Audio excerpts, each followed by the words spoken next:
God bless you all. Thank you. Tonight, former President Trump's search for a running mate coming into sharper focus. And one issue dominating the discussions, abortion. We're living in a time when there has to be a little bit of a concession one way or the other. And I think, I want to get it right. Multiple sources telling NBC News Trump views abortion as a singular liability for Republicans in November and is screening candidates for a running mate for possible vulnerabilities on the issue. Trump even reportedly surveying his own guests at Mar-a-Lago about potential VP picks and their views on abortion. For 54 years, they were trying to get Roe v. Wade terminated, and I did it, and I'm proud to have done it. Trump's 3 nominees to the Supreme Court were critical in overturning Roe v. Wade, but he now blames recent Republican losses on what he sees as the party's poor messaging on reproductive rights. Since the Dobbs decision that overturned Roe in June 2022, abortion rights have gone virtually undefeated in ballot measures from coast to coast. And polls show voters trust President Biden over Trump on the issue. Trump now determined to make sure his ticket doesn't face the same fate. Can a change in messaging to be more moderate really have an impact? Republicans have yet to find that silver bullet or that tightrope that they can walk that gets them suburban voters, but also doesn't alienate or disassociate themselves from past positions. Among the top VP candidates, South Carolina Senator Tim Scott, a former 2024 rival who has since endorsed and campaigned with the former president.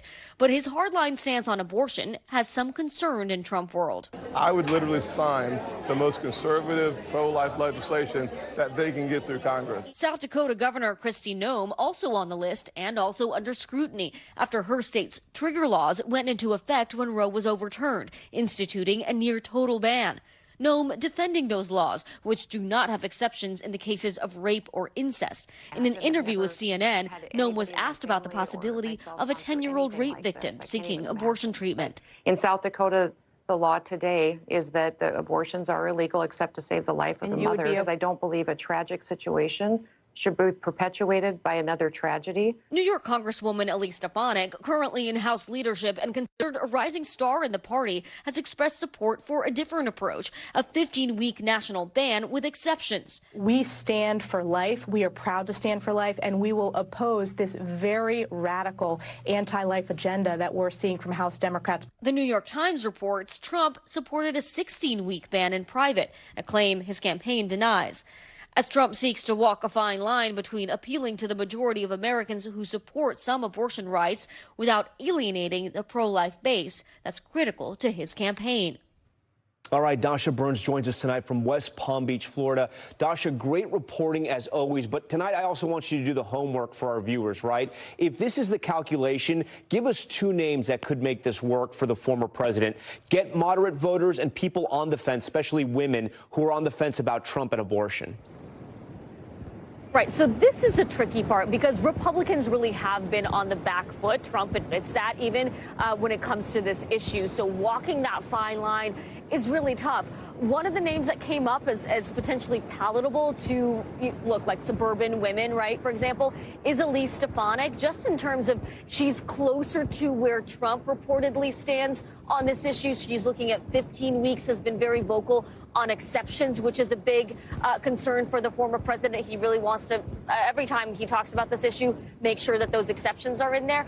The other name that came up was Dr. Ben Carson, who's been a little wishy-washy on the issue, but Republican strategists I've talked to feel that his record is older. His position on it isn't quite as radical, and it's just a little bit more distance of time, right? Where with Scott or Noem, Democrats can pull those sound bites from just the last year and play them in ads. And Democratic strategists I've talked to said that is what they're intending to do, Tom. And then, Dasha, is abortion a make or break issue for the former president? I mean, I know he could change his mind on a dime, but do you think this is something he's going to stick with heading into November and making that decision before the convention? Well, so I asked a couple of the people I talked to for this, is this a litmus test, right? Is this so central to that decision? They were hesitant to call it a litmus test, but they did say that since the 2022 midterms, when he saw the wave of losses that the GOP faced, and in large part because of this issue, he's been laser focused on it. He's really been thinking about how the party can talk about this differently, especially pivoting to the general election. But let's not forget, he, of course, also consistently takes credit for the overturning of Roe versus Wade. So he's also trying to walk this fine line, but does understand that it could be a major vulnerability for Republicans and wants to make sure it's not his own Achilles heel with this VP pick, Tom. All right, Dasha, thank you. Thanks for watching. Stay updated about breaking news and top stories on the NBC News app or follow us on social media.